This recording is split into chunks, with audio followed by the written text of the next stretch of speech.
So hey YouTube family, how are you all? So today we are going to show you how to download Avast Antivirus Pro 2019 for Windows.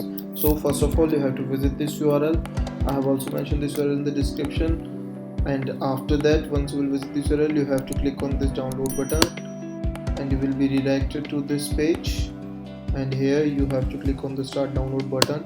Once you will click on this button and your download will start automatically. Okay guys, that's it. If you don't find any software file on our website, then you can request that file from here.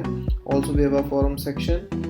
If you want to discuss anything, then go and join the forum. Also if you are not able to download any file or install any file, then you can drop us an email. We will connect with you ASAP. Thank you.